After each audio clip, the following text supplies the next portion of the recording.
Welcome to Today in Prophecy Daily News in 15 minutes or less. I'm Tom Hughes, as we have the Bible's perspective on the things that are happening in this world. This first article comes from MSN.com. AI chatbots are the new priests. Listen to this. Kathy, what should I do about my social anxiety? An acronym for churchy answers that help you. Kathy, hence Kathy, is a new AI chatbot that answers faith-based questions from the perspective of a friendly, knowledgeable Episcopalian. Despite its feminine name, the priest bot, as Kathy sometimes calls itself, is genderless. There are no ornate flowing robes or either. But like a wise cleric, Kathy jumped right in with an answer. Dealing with social anxiety can be challenging, but there are several approaches that might help, the bot responded. Practice relaxation techniques and challenge your negative thoughts, Kathy suggests. So what about when I feel like panicking, I asked. It's generally best not to do that, Kathy said. Oh, okay. This was the first of several signs that Kathy may not be ready to answer life's deepest questions. You look at this and you start to realize what in the world is really going on when it comes to the world that we live in. For one thing, this is called Kathy. That's the name of this AI priest, this chatbot. Also, it's genderless. So you start to look at the world that we live in, especially here in the West, and we look at all the gender things going on, and you realize, wait a minute, they're even using technology to push it upon spiritual truth. In other words, claiming that what we have here is not even true. Let's work through this again, as we take the Bible to help us understand what's going on in the world. In 2 Timothy chapter 4, the Apostle Paul wrote, "For the time will come," speaking of the last days, "when they will not endure sound doctrine, but according to their own desires, because they have itching ears, the people will heap up for themselves teachers, and they will turn their ears away from the truth and turn aside to fables or myths. But you be watchful in all things, endure afflictions, do the work of an evangelist, and fulfill your ministry." Wow. Then he goes on a couple of verses later and says, "Finally, there's laid up for me the crown of righteousness, which the Lord, the righteous judge, will give to me on that day, and not to me only, but also to all those that have loved his appearing." I mean, you look at this, and you go, wait a minute. The Bible tells us about the time when they will not endure sound doctrine. That literally means when the people will not put up with the truth. And it's talking about church people. So this is specifically the Episcopalian churches where this comes in. It's this chatbot. You ask it, listen to the answers, practice relaxation technique, and challenge your negative thoughts. So this is coming from the new leaders within the church. When we read in Matthew chapter 24, where Jesus says, when he's asked about the sign of his coming and the end of the age, the very first sign, he says, "Be careful that no one deceives you. For many will come in my name saying, I am the Christ." What do we have right now with technology and AI? This opens up the door for many to say, "I am the Christ," or many to say, "I have the way, I'm showing you the truth." With technology, unbelievable, millions of times over, and every person that even hears these things, they're going to turn to that instead of the Bible. In fact, we hear constantly about chatbots saying, well, this isn't really true, you can't really trust it. Looking at the history of the Bible saying, no, some of these things can't be trusted. Let us tell you what the truth is. Kathy, again, back to this chatbot, is far from the only faith-based bot, but many denominations are experimenting with generative AI. There's, Text with Jesus, Buddha bot, Chatbot Eli, Jita bot, Quran GPT, to name a few. Artificial intelligence has been a boon for religious scholarship, especially in helping to accelerate translations of ancient texts. So here it is. We've been saying this for a while. When we first started hearing about ChatGPT, they're going to say the Bible, you can't be trusted. We're going to give you the true Bible. Yuval Noah Harari has said this. And here we now see it being employed in churches. Here's your priest. Listen to what he says. It's not about turning to the Bible. It's relaxation. It's getting into this Eastern mysticism, this kind of stuff. Folks, it helps us to understand a lot more about what Jesus said again in Matthew 24. Be careful that no one deceives you. Many will come in my name saying, I am the Christ. And also in 1 Timothy chapter 1, where the Bible tells, or 1 Timothy chapter 1, chapter 4, verse 1, where in the last days they'll be given over to doctrines of demons and deceiving spirits. Starts to make a lot of sense when you look at it in this context. This next article, this Gateway Pundit, we're clearly under attack. Threats to U.S. critical infrastructure from China is on the rise. Of course, we've been experiencing it over 2024, the rise in cyber attacks, and you really got to wonder, okay, is this something that's really coming from China or really coming from Russia, or is it just something that the U.S. government is doing? I mean, nobody trusts the government anymore. We don't trust the FBI. We can't trust the CIA. It seems like there's operations against our own people, which we're going to see here in just a minute when they don't like you. So you look at this, okay, what's really going to happen? We have an election coming up tomorrow, and you start to say, well, are they going to say, oh, we've been hacked by China? China's, it's Russiagate, or whatever it is, right? Is it going to be 4 years ago on steroids this time? Probably. I'm expecting riots. I'm expecting chaos. Many are saying if Trump wins, that you can expect the economy to collapse and different things.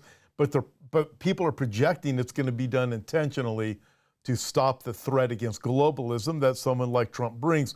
But this brings us to this next article. Check this out of the Epoch Times. The future of debanking. Look at this. Among many worrying trends is the problem of debanking. It is underreported. The victims do not like to talk about it, even among family and friends. It's rarely discussed at all in public forums. Only specialists write about it, but it is a threat to everyone in the most intensely effective way. The practice denies people access to the basics of life, and yet there is no appeal, no process, no methods of challenge, and no redemption or remediation, We did not know until Melania Trump, in Trump's latest biography, that she and her son Barron were victims of debanking, the practice of shutting down a person's bank account based on an unsigned and unexplained decision in which the account holder is merely notified that all services are hereby denied. This apparently happened in 2021 after her husband had left the office of the presidency. There were concerted efforts at the time to wipe out the memory of his time in office. Get this. It says, back in those days, I used the Home Assistant app called Google Home. I asked who the 45th president was, and the product responded that it had no information on that. Indeed, it was like a scene from Orwell. Apparently, Melania and Barron were also being deleted by their own bank. Folks, it's these types of things that we are seeing that have us very concerned. Again, here we are, we're on the eve of the election. Probably the biggest, I would say the most important election in U.S. history. But we look at where the world is, all of these different things converging together. If you're not going along with the narrative, it seems you may be silenced. I mean, look at this. We see this type of thing happening. Indeed, it appears that that's the direction these things are going. I'd be very concerned because we know ultimately biblically there's only going to be one voice that's going to be allowed to be proclaimed, and it's going to be the voice that's going to be coming from this global system, this new world order that the Bible speaks so much of. All right, I reported on this on Sunday evening, Israel's arrest of, they arrested this guy, this Hezbollah leader. Maybe you saw it was Israel's elite. It was their equivalent of Navy SEALs. It says Israel's arrest of senior Hezbollah operative could change the game, experts predict. What's going on here?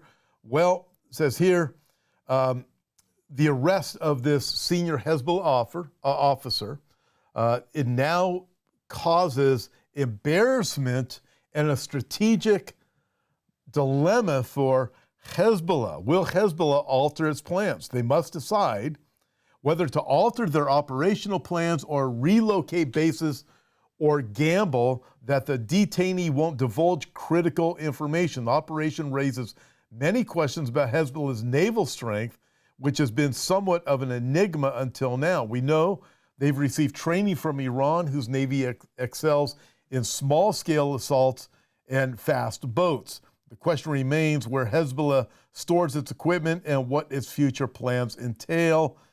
So this arrest challenges Hezbollah's leadership, prompting a potential reassessment of their strategy. They may opt to shift base locations and develop contingency plans. So what's going to happen with this? This senior operations officer in the Hezbollah Navy. By the way, someone also reported on this that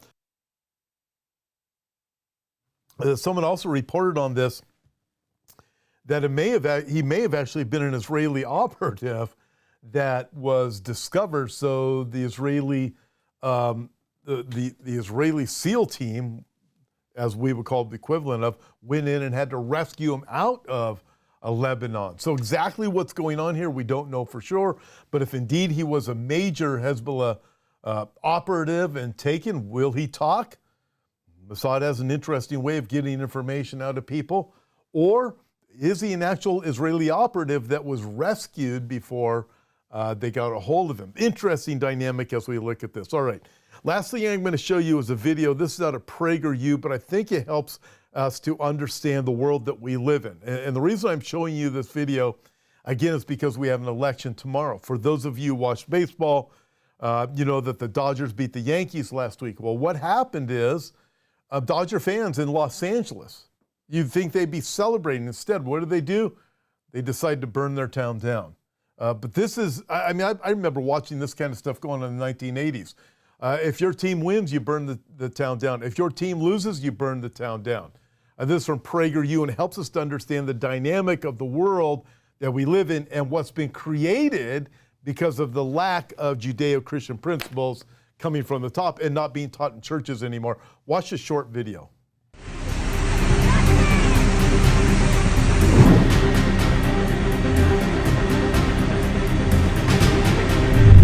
How many of these looting kids do you think went to church that Sunday? If I showed you statistics that those who go to church regularly are remarkably less likely to engage in this activity, would you then at least agree with me that the Judeo-Christian religions are massively helpful in making better people?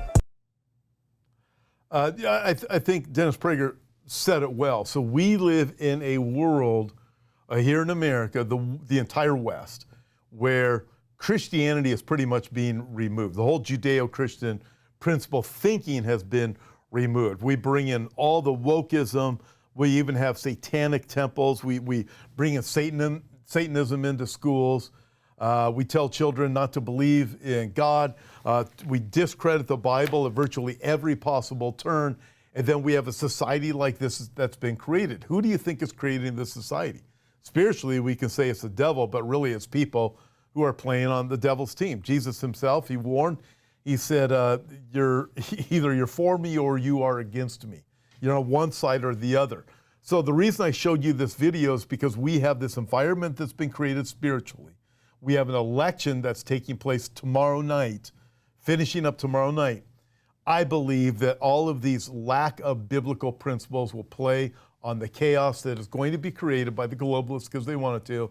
And I believe that you better hold on for what is coming, because what is coming, let me tell you, what we need is the Lord. We need the Lord Jesus Christ. God bless you guys. I'll see you back here tomorrow, but keep the faith, keep your head looking up. God bless.